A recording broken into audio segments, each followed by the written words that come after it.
Hello everybody and welcome to Cause and Effect, a show about Vetas. Today we got a special guest for you all, somewhat of a Vetas superstar and design team leader, Ben Peel. Nice of you to join us today. Thanks for having me. Good to be on board. Awesome. And of course I would like to introduce, as always, my two beautiful co-hosts, Adam Esbjörnsson and Isak Esbjörnsson Bjärmark. Are we hostesses? Or? Yes, you are. Okay, hello. Thank you. Hello. Okay, so today we're going to talk a little bit about the new set that's coming out somewhere in the future, and of course about the work the design team leader does. But before we go into specifics, as always, we will try to have a little bit of a nice conversation about how our Vetas week has been. And we'll start out with our main attraction. Ben, how has your Vetas week been? Have you played any games? Sadly, no. I was in Los Angeles over the weekend to see hockey games because the Boston Bruins were in town. So I saw Bruins games in Anaheim, California, Los Angeles, California, and San Jose, California. It's been the bulk of my week. That's a lot of games. So Did your team win? 2 out of the 3. That's ought to be good. Yeah, it was fun. And lots of Bruins fans at these games, so felt like home games as well. Cool. Where are they originally from, or their hometown, so to speak? Boston. Okay, so it's your hometown, home team, home. Yep. Boston Bruins. It's awesome. I don't know anything more about hockey, so. And you're from Sweden? Yeah. Yeah, it's we're in a minority. We have other interests. Say making Vetas TV. Yeah. Tragic. Adam, how has your week of Vetas playing been then? It's been good and bad. Like the games I played first, I had 2 Vetas weeks. The first week was good for me. I managed to win a lot. Like yesterday, it was really bad for me. I just totally shafted every single game. It felt really, really bad. So ups and downs. But yeah, I got to try out. What was it? No, maybe that was sometime else. I think I didn't play the Nurgle deck. Okay, great summary there. Thank you. Isak, how has your week been? Finally, I've started to win some games, even though Adam is living here. So I won a few games yesterday. It was great, but a week before that didn't go so well. But the best thing was I was able to play Jake Washington first turn and make him go fetch Ossian first turn. I felt like a king. Did you win that game? No. But I felt like a king. And you, Anders? Yeah, I actually played Tupdog deck for the first time, and it was good and bad. I lost my first game hard, and the second game I managed to win after someone played Secure Haven, so it was a big win for me. But it was funny, but a very hard deck to play. It's really hard to play combat, as we usually say. Yeah. So, but I won a game, so that's awesome. So, anyway, let's go on forward. So Ben, you're the design team leader. How were you exactly chosen for that position? Johannes Walsh recruited me. He had assembled a team of designers and then approached me and asked me if I was willing to lead this team. And I agreed, so off we went. Okay. What premises did he? Why you? Certainly my gameplay and tournament experience for sure, but also because the work I did with the Heirs to the Blood starter decks, there's actually some design and production experience doing that. Okay. Yeah, that's true. You constructed the pre-constructed under the White Wolf era? Yes, yeah. Just only the Heirs to the Blood starters that I did. Okay. But those happen to be the best starters they ever did, so... It's true. It's true. Yeah. Well, putting 2 lands in every box certainly helps out a lot. Yeah. Okay, so for those of us who doesn't know exactly what do you do, design team leader? Certainly part of it involves designing cards, but also kind of important. Although the the other designers, which I've designed certainly more of the cards than I have for this set. But a lot of it is helping to establish theme, helping to especially identify the needs of the game and try and direct design towards filling those needs. So that would be the bulk of what I try to do. Certainly, I had an extended absence, and so the other guys were able to put together some of the production elements, like helping get art direction sorted out, like artist notes, things like that. Helping out with checking our cards to match canon, so that the cards are properly reflecting what you would see in the World of Darkness RPGs. We'll try to keep like vampire stats as accurate as we can, their titles as accurate as we can, maybe making sure that any specials that we give them match up with what you would see in the World of Darkness. So there's a lot of that.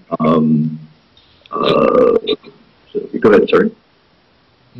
Yeah, just wondering exactly how do one go about to make library cards? Like crypt cards is kind of obvious. Like, this is a vampire from Vita's lore. Let's make him into a vampire. But how do you go about when it comes to library cards?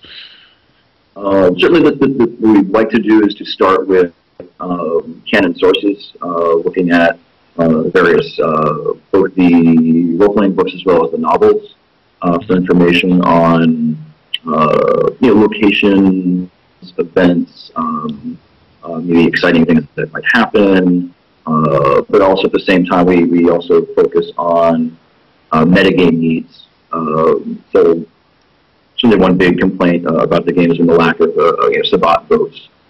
So trying to come up with a Sabat vote that is unique to them, but is also in theme with who the Sabat are, what they're about, what their goals are. And so we have a handful of ideas we're working on in test right now, and the hope is that the plan is that one or more of them make the final cut of the set. Some of them intentionally. You're saying? You had some read up on this a little bit, and you had some design team guidelines, and one of them was creating cards which enable portions of the game which are lacking or underdeveloped. So what portions of the game are lacking and underdeveloped? Is it Sabat votes? Is there anything more that you're... Sabat votes are certainly, if you look at some of the Sabat clans, they clearly need help. If you look at, say, the Burhaini Tribu, the Gangrene Tribu, and the Wisconsin Tribu, they have a hard time ousting people and keeping themselves alive. That's been the case for quite a long time. So a little extra help for them is something we're looking at. How do you... Are you looking at like tournament-winning decks when you decide which are underdeveloped, or is it just gut feeling, or how do you come about with... Kind of both. Certainly, tournament success is a big indicator, and one that we have the most data about in terms of flavor. You can take a look at even other clans and say, well, they're strong in these areas, but perhaps they should be stronger in other areas, given the disciplines they have or given the themes they might have. Or you're looking at look at a clan and say, well, this clan only ever really does one thing. Is there a way we can, either tournament or casual or not, they really only do one thing. So is there a way we can motivate them to do something else? Do you not, when trying to diversify clan, isn't there a big risk of homogenizing, whatever that word, making it homogeneous? Of course. I mean, you don't,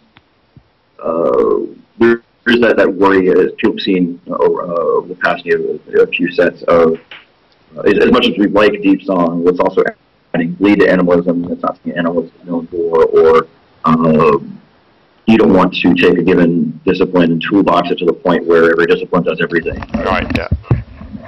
So we're certainly mindful of that and wanting to, again, try to stay faithful to the source material, and if we are going to add other elements to a discipline or other elements to a clan, make sure that it's in line with the theme of that clan or the theme of that discipline. Okay. I have a question regarding how come the Gangrel, Bruja, and Nosferatu under Tribute are focused and not their Camarilla counterparts? Well, What's the reasoning behind that? Well, the theme for the set is the Subadult theme. So we can certainly address the other clans, Camarilla clans and Camarilla theme set. But we also have to keep in mind as we address the in-clan discipline concerns of Bruja, Enitribu, Gangrel, Enitribu, Nosferatu, Enitribu, that you also end up helping the Camarilla counterparts as well.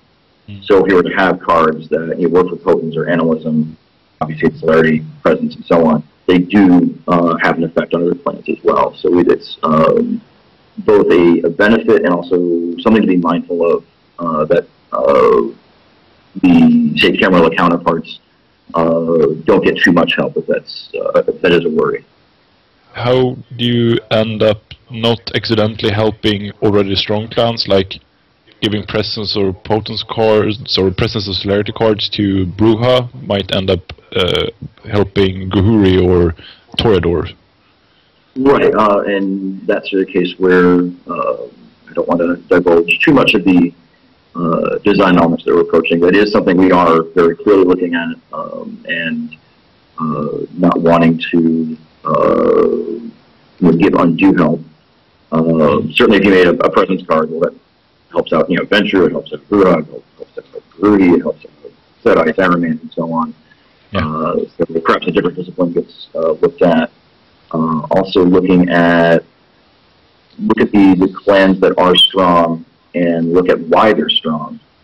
And if you can create cards that, while helping the weak clan that you're trying to help, if it helps a stronger clan, making sure that it's helping in a way that it's not already doing.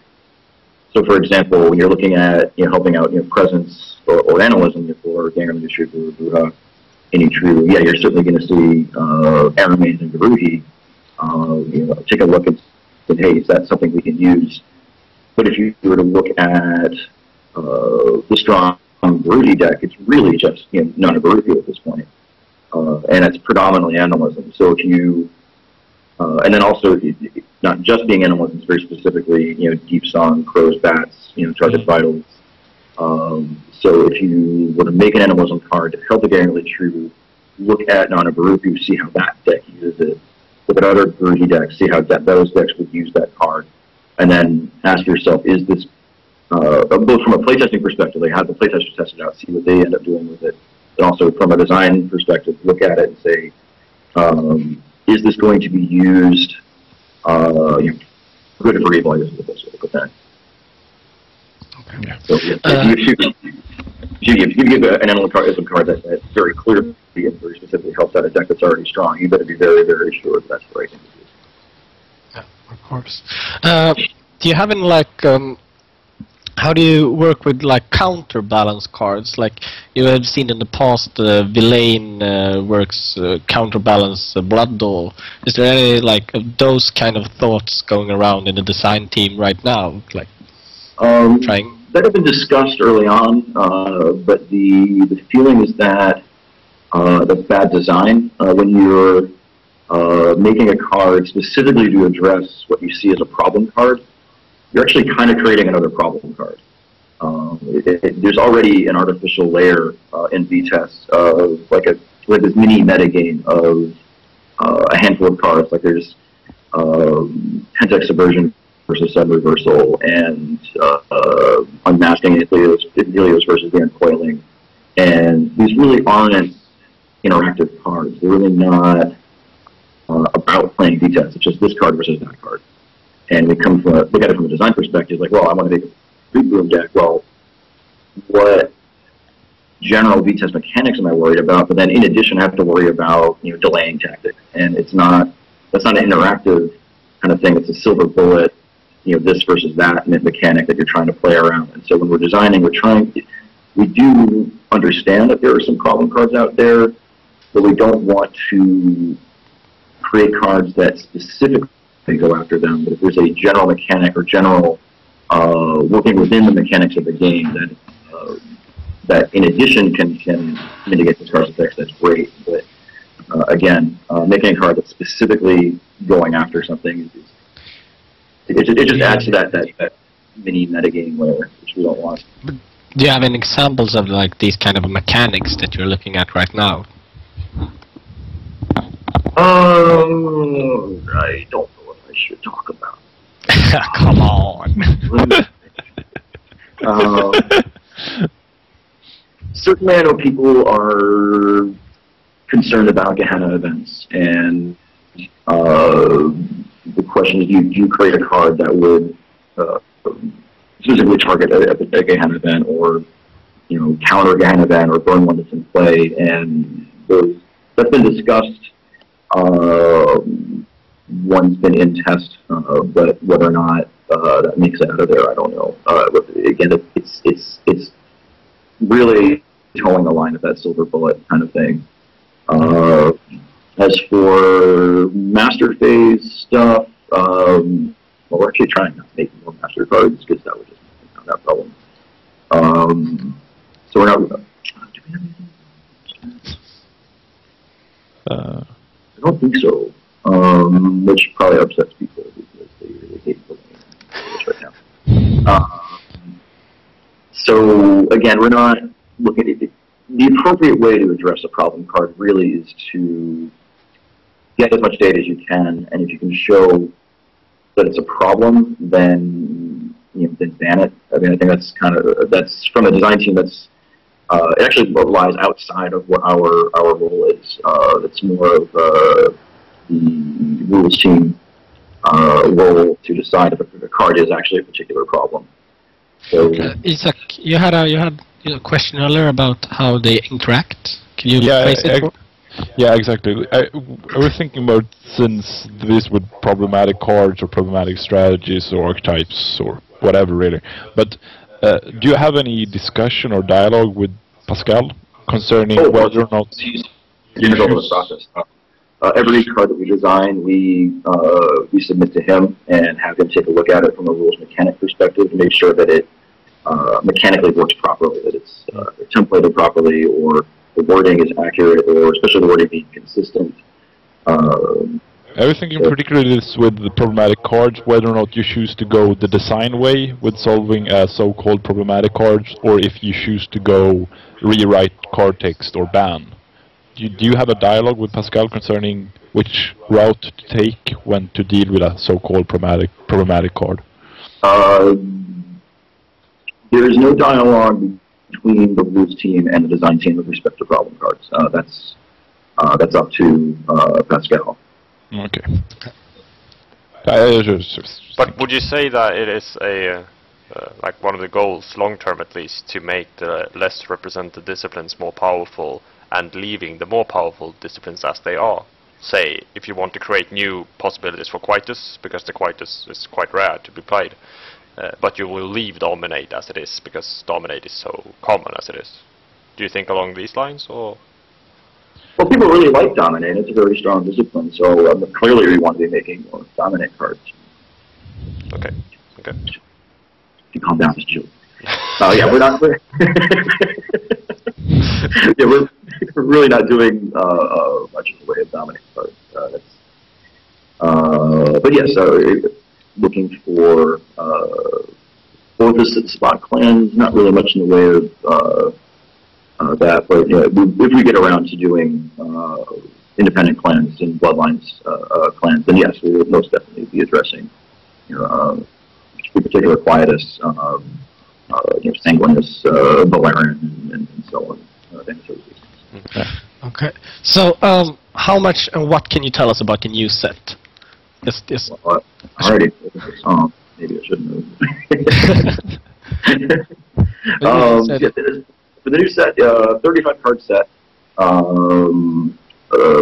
of it is group 5s about vampires, help fill out the group 5 needs, like 20-ish of those, and then another dozen or so, like 15 for angling for about like 14 or 15 library cards to go along with that. We are testing a lot more than that. Not all of those will make the cut, obviously, because we're going to be cutting back. But we have in terms of the crypt cards, roughly 2 each of the given clans. Of the Sabbat clans, or what clans were we talking about? Just the Sabbat clans. Yeah, just the Sabbat clans. Ordinary Sabbat or Sabbat with the extended bloodlines clans? Just the ordinary Sabbat. We'll address bloodlines when it comes to addressing bloodlines. Okay, so you will have the same grouping of vampire clans as LSJ has used in the past? Yes. Yeah, we're not making new groups. It's just group 5.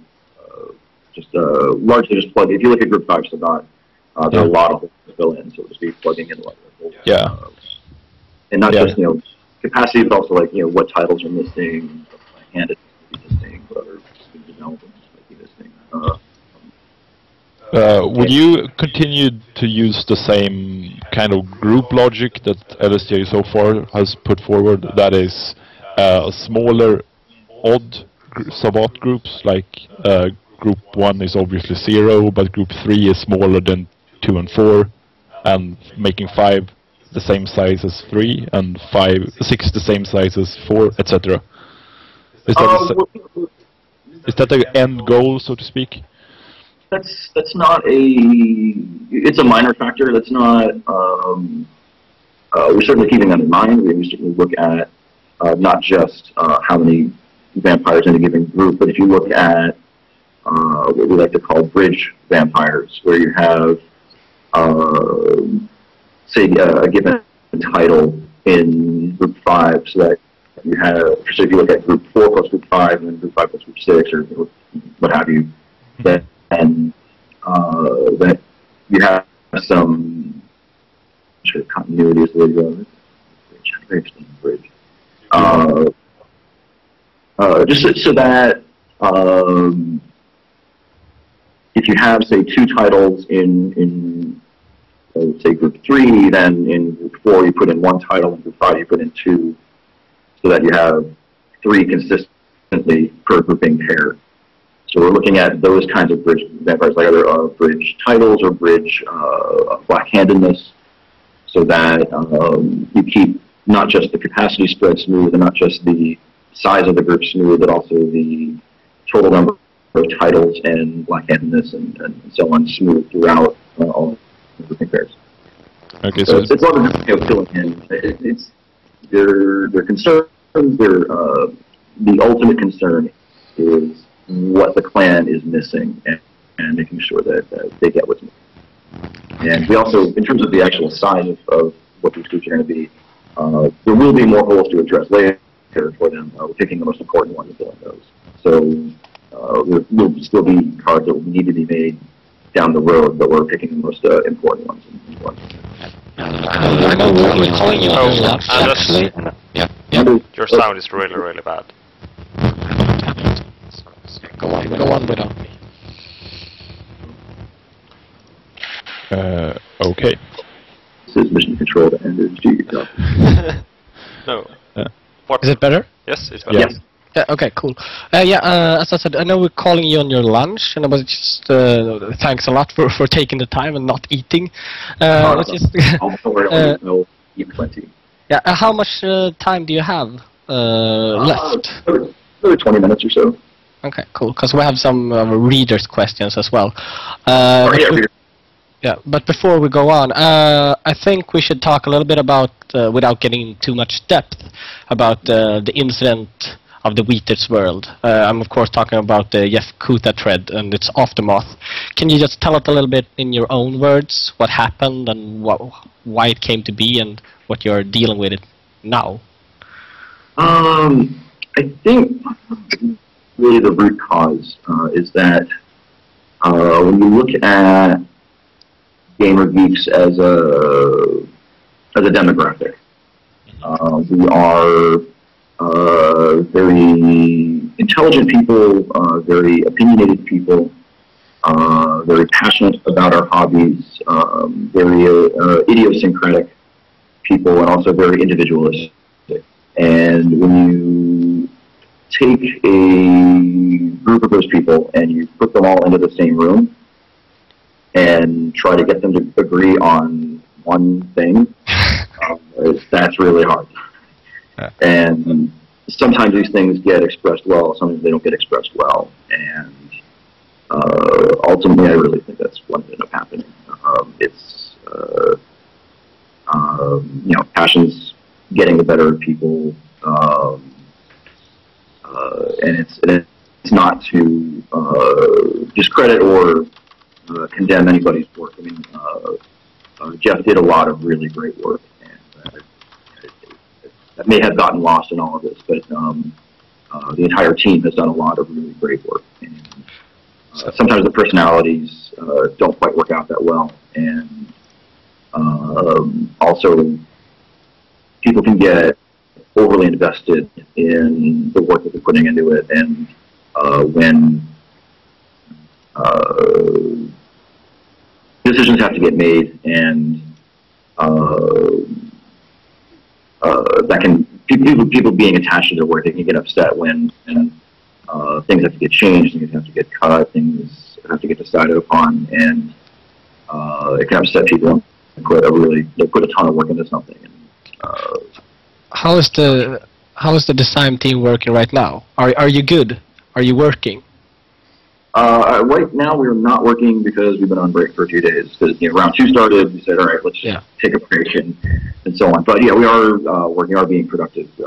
Things are moving quite well.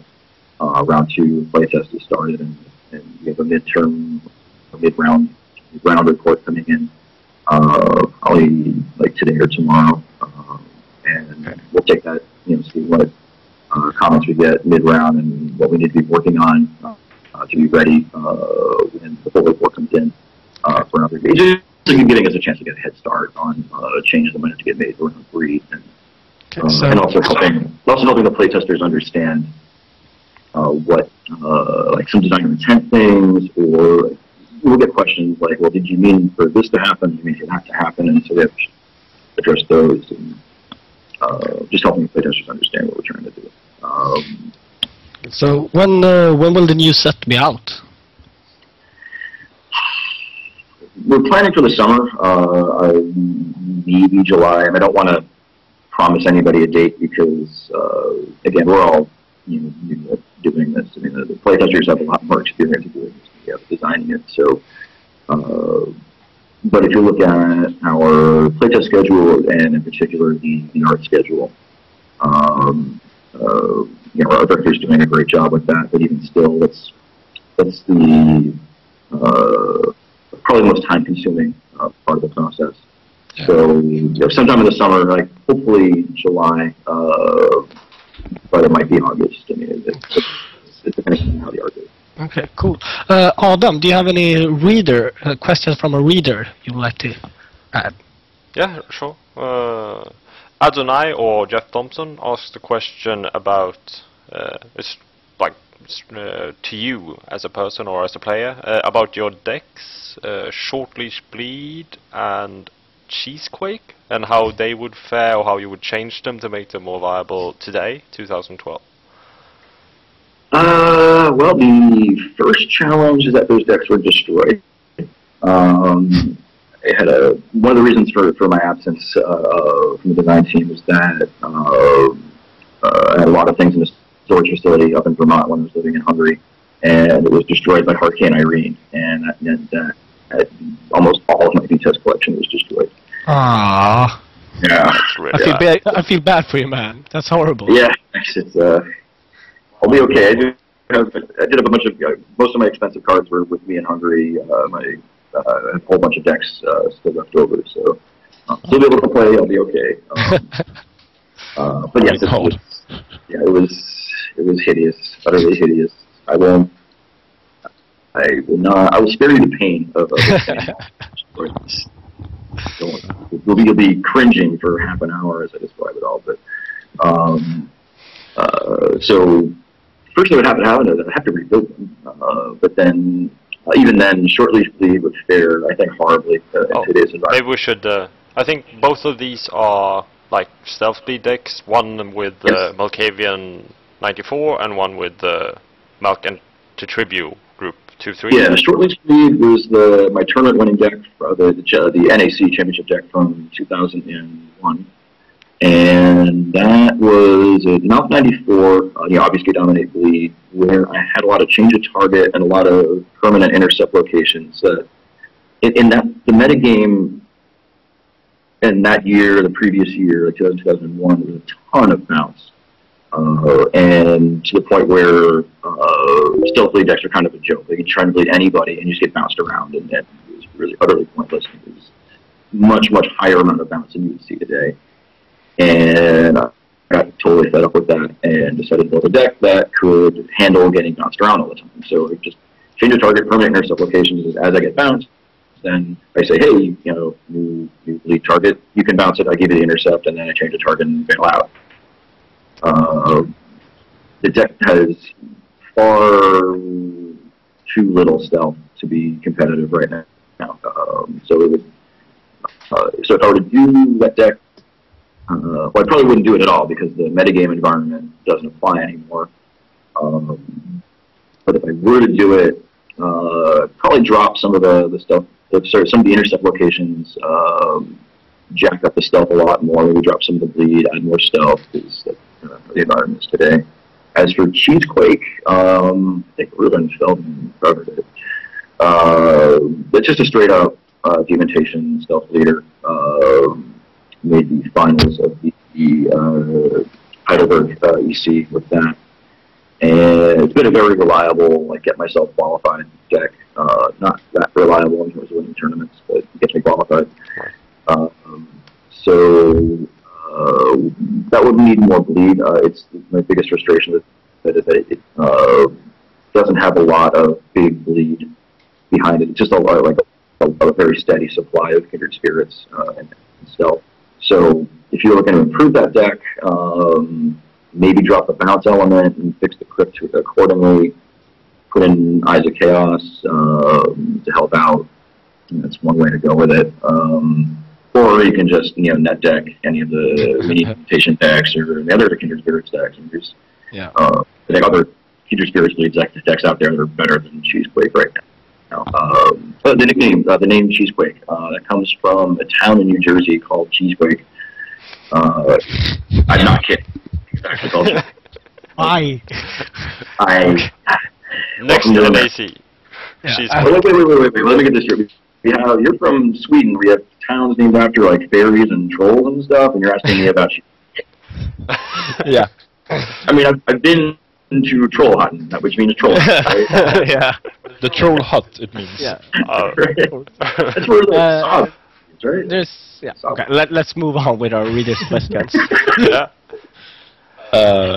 This one is from Thiago Brum, and he states the following: that the reason they're accused of forcing the introduction of cards that went against the theme of the expansion that we know is Group 5 Sabbat. Can you tell us if this rumor is true? And if so, why were those cards tossed in outside the theme? The short answer is no. The long answer is that he's not actually asking the right question. What's the right question? The way it works is that while I was away, the design team came up with certainly the Sabbat theme, but also 3 particular themes, sub-themes within that.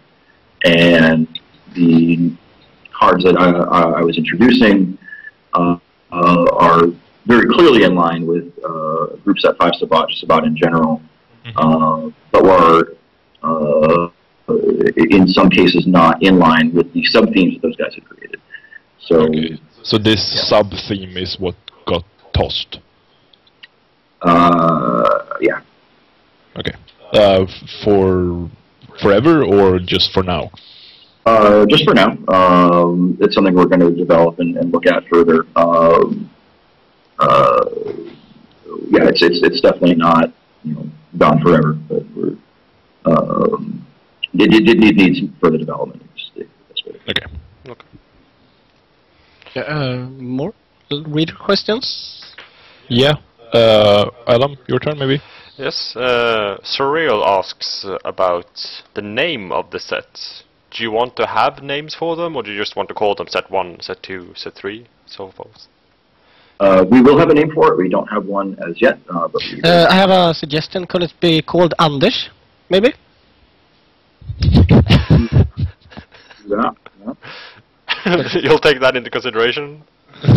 If you want, we can have your picture on a card, but it must be done by Larry Snelly, and you must get the actual tattoos he puts on the card. I will think about that.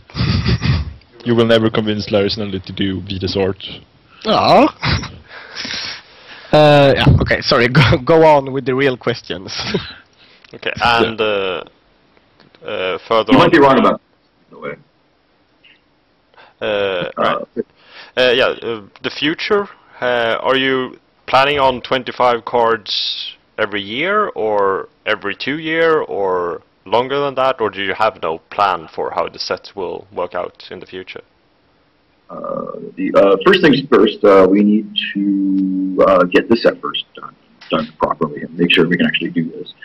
From there, the expectation is 1 set a year, 35 cards-ish, smaller size sets. Mm-hmm.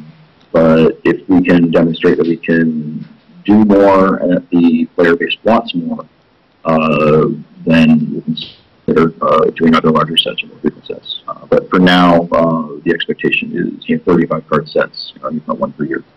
All right. Do you want to go on, Isaac? Yeah. So this is more of a broader question. What is the focus of the new set? Tournament play or casual player trying wacky decks or something in between? In terms of design, we are trying to have a tournament focus with the cards. Looking for tournament effectiveness. I mean, in terms of casual theme, it's not specifically designed to be casual. You can obviously use them as such. For the library cards, especially, you want to come out of the final cut of these cards being stuff that you would like to use in the tournament. Whether or not it turns out to be tournament effective truly in the end, once they're set release, well, that's up to you guys. And you guys pull stuff and use them. And okay, so, but we're not trying to change the metagame. We're not trying to. We're certainly keeping power creep in mind. We don't want to be escalating the power level of the game. But if we can bring other clans higher up, I mean, whether or not we succeed at creating a whole new category of like tier 1 decks, I mean that'd be awesome. I'd love for that to happen, but I'd like for that to happen in a way that does not include power creep, that does not escalate the power level of the game as it stands now, and I don't want people to feel like these cards are just for tournaments and they should be used. And in terms of like casual, I mean, we're going to, if you look back at the canon focus, like trying to bring vampires from the World of Darkness and the library cards in the World of Darkness, and allow people who are fans of the canon to build like canon themed decks, and then definitely do that. Can you tell us name of a character from the canon that you made into a vampire card, so we can speculate on how it will be? Give us something. Give us something. We haven't made the final cut yet, so it's hard to give you a name, and then if that guy doesn't make the set, then it keeps him anything, did I?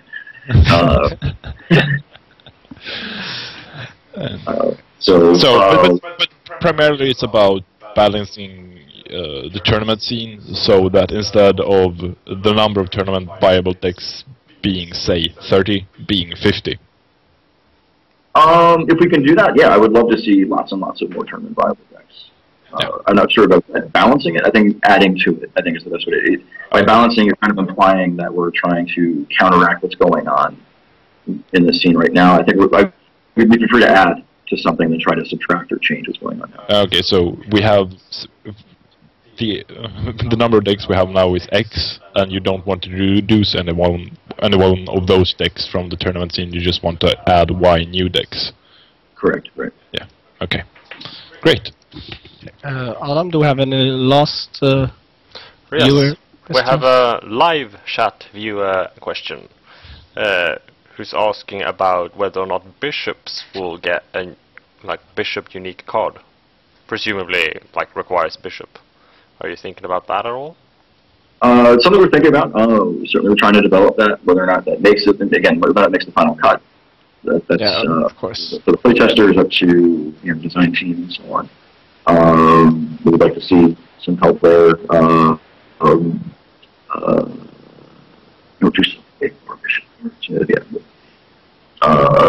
It's something we're looking at. Whether or not that makes the final cut is another factor. It's sort of like Primage and the camera low. We'd like to see something for them as well. So that's certainly further down the road. But, we can help the bishops. That's great. We can make more bishops. That's also great. Okay. All right. And this question was from Adjis, or however you should pronounce that. So thanks to him. Okay, so I don't know, guys. Do you have any more personal questions, Isaac? Personal question. Not not personal, but one of your questions. Do you have anything more you think about you would like to ask? Sorry. No, I think I'm kind of satisfied. Yeah, maybe this. When could we start maybe to expect previews, if you are going to release previews? We'll do sneak previews.